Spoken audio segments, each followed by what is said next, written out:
A'udzubillahi minasyaitonirrajim. Bismillahirrahmanirrahim. Assalamualaikum warahmatullahi wabarakatuh. Dan salam sejahtera kepada semua para penonton Malam Mistik Bro-Fi. Pada malam ini, Brother Fi akan kongsikan kepada anda kisah yang datangnya daripada karya R.S. Suzy. Kisah yang bertajuk Kak Esa Rockers. Kisah Kak Esa ni bukanlah kisah seorang rockers ya. Kak Esa ni adalah seorang pengawal keselamatan ya. Ini adalah kisah pengalaman daripada beliau. Jom kita layan kisah ini.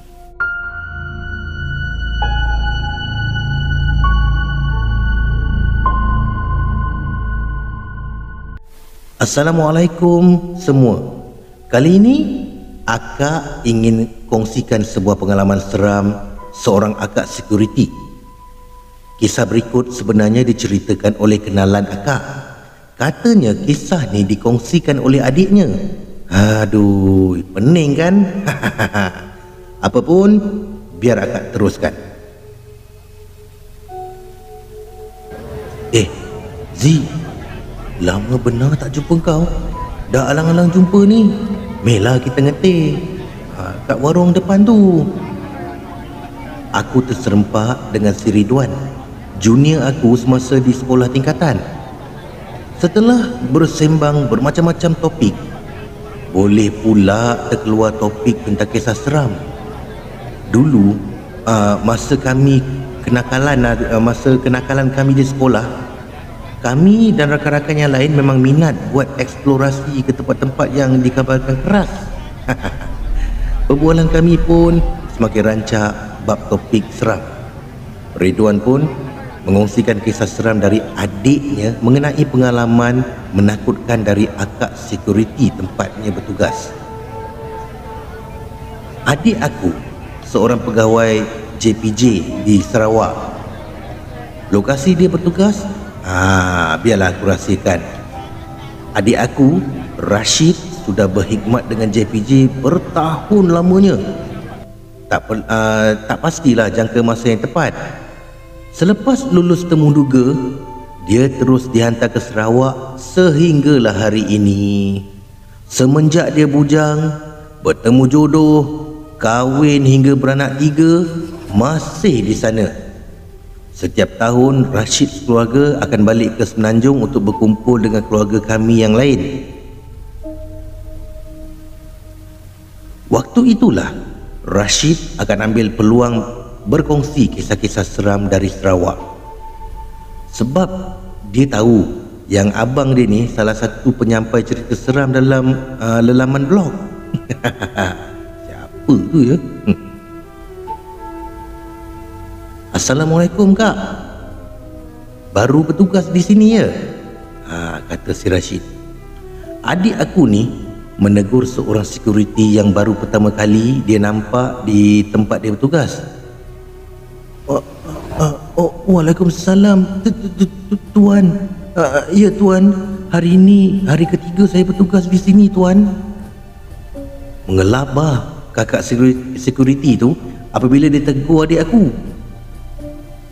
Apa tidaknya, Rashid mempunyai ekspresi wajah yang serius dan bengis. Sekali pandang memang kecut dibuatnya. Tetapi walaupun berpangkat besar, dia adalah seorang yang ramah dan kuat bahan orang.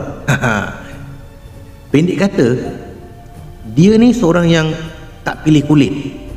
Tak kira tua atau muda, pangkat atau darjat, padanya sifat hormat adalah saat terutama dalam pergaulan. Setiap pergaulan harus ada batasan. Maksudnya, jika berbual dengan orang yang lebih tua, harus beradab. Betul tak? Oh, semua okey kat sini ya.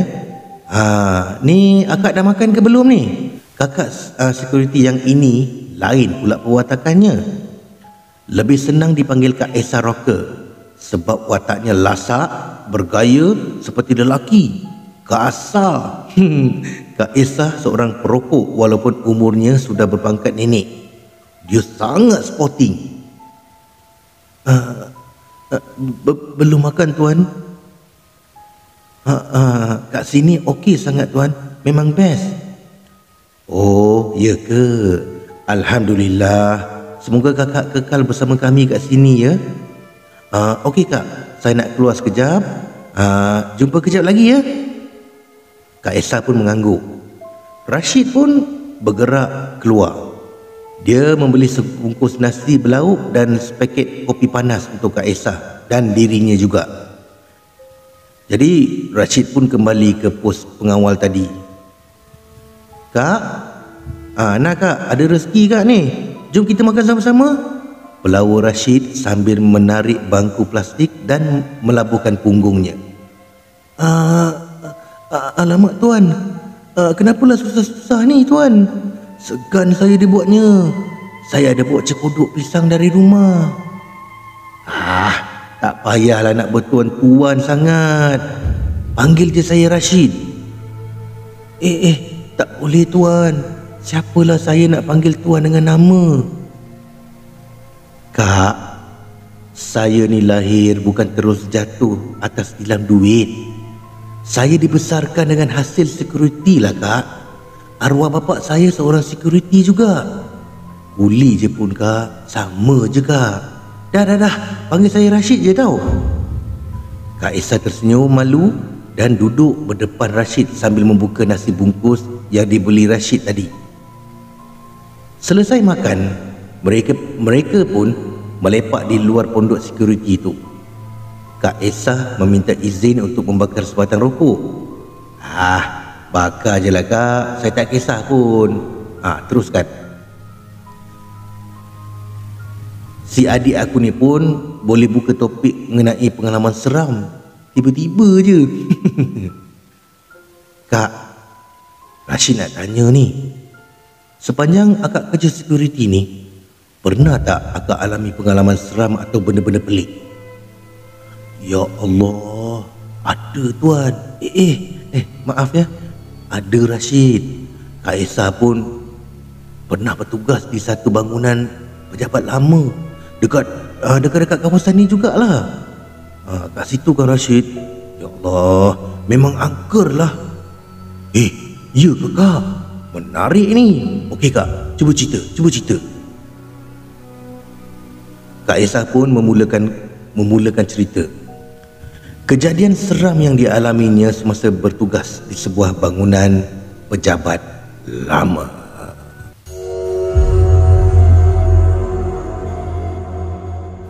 Akak bertugas shift malam masa tu dan bangunan tersebut kosong dan sunyi sebab kebanyakan pejabat sudah berpindah keluar dari situ. Hanya tinggal 4 atau 5 buah syarikat yang tinggal dan masih beroperasi di waktu pejabat. Keadaan malam hari memang menyeramkan sebab tidak ada kaki tangan pejabat dari mana-mana syarikat yang akan bekerja sehingga lewat malam. Malam tu giliran akak buat rondaan dengan clocking. Macam biasa, akak mula ronda dari tingkat 1 bangunan. Bangunan tu mempunyai 7 tingkat dan untuk pengetahuan Rashid, pihak pengurusan bangunan melarang sesiapa di antara pekerja dekat situ untuk pergi ke tingkat 4. Alasan yang diberi ialah kesemuanya syarikat yang berpindah keseluruhan dekat situlah, tidak ada apa-apa lagi yang berada di tingkat 4 tu. Pihak pengurusan bangunan juga telah mengarahkan bahagian pengelola lift untuk setting lift bangunan supaya tidak berhenti di tingkat 4 walaupun butang lift ditekan 4. Lift akan secara automatik berhenti di tingkat 3 atau tingkat 5. Ada kabar yang mengatakan di tingkat 4 itu pernah terjadinya satu kes bunuh diri melibatkan seorang wanita hamil di luar nikah. Difahamkan bahawa si lelaki tidak mahu bertanggungjawab atas perbuatan mereka. Lalu wanita itu membuat keputusan menutup malu dengan menggantung diri di pantry syarikat dia bertugas. Kisah ini masih tiada siapa yang pasti. Setelah selesai clocking di tingkat 1, akak pun naik lift ke tingkat 2. Tingkat 3 clocking, dan semasa hendak naik ke tingkat 5, boleh pula akak tertekan butang lift tingkat 4 dan lift berhenti di tingkat 4.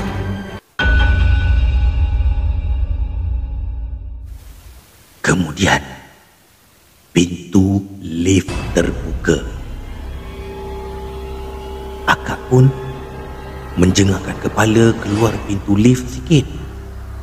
Hai, memang sangat gelap. Perlahan-lahan akak melihat ke kiri dan ke kanan. Tiba-tiba lampu dalam lift terpadam, membuatkan akak tersentak terperanjat. Bayangkan Rashid, akak seorang diri berada dalam keadaan sekeliling yang hitam, gelap dan sunyi. Akak boleh pula tertinggal lampu suluh di pondok pengawal. Selalunya akak gantung di tali pinggang. Malam tu boleh pula terlupa. Akak pun tekan butang tutup lift. Berkali-kali akak tekan, malangnya pintu lift langsung tak bergerak. Apa ni? Apa ni? Tak boleh tutup ni. Apa ni? Lepas tu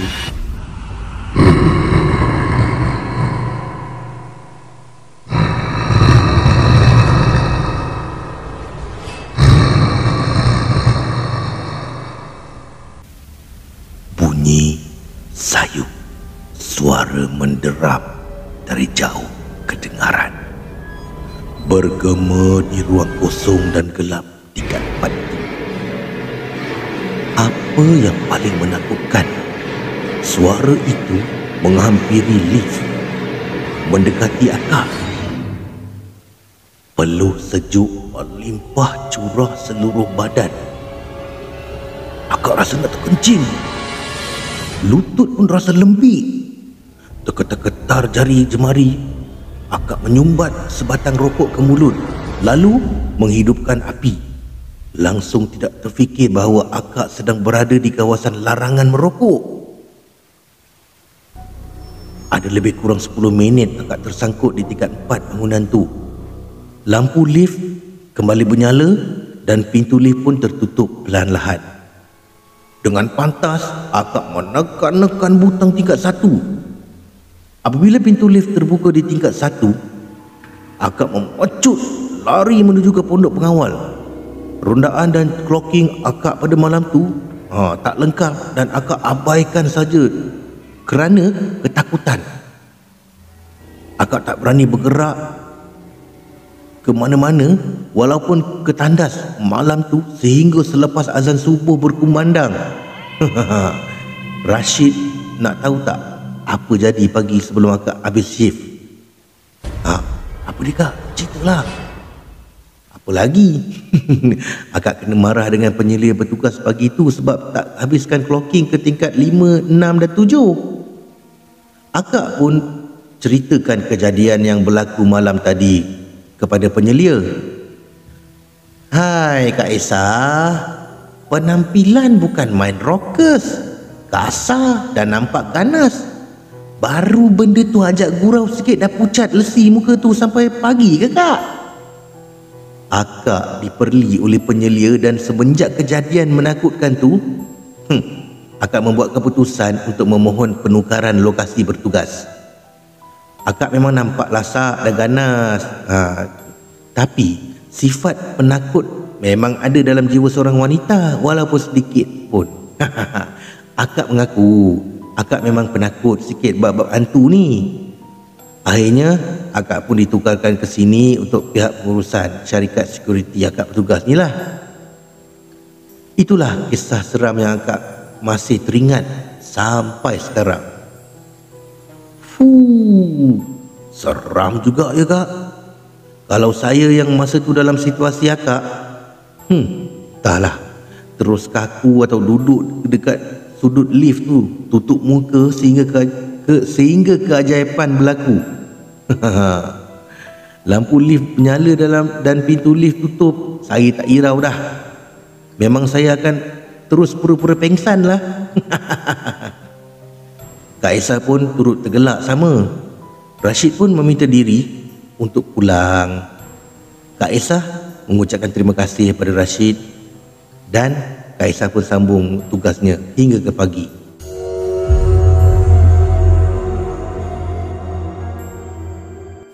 Ya, itulah saudara, kisah Kak Aisyah Rockers. Menarik bukan cerita ni? Baiklah saudara, sampai sini sajalah perkongsian pada malam ini. Terima kasih RS Suzy kerana hasilkan kisah-kisah yang menarik ya. Terima kasih juga kepada semua para pendengar kerana sudi mendengar kisah ini. Kita akan bersambung lagi pada masa akan datang. Jangan lupa subscribe, tekan butang loceng, komen dan share. Kerana subscribe itu gratis. Kita jumpa lagi. Peace.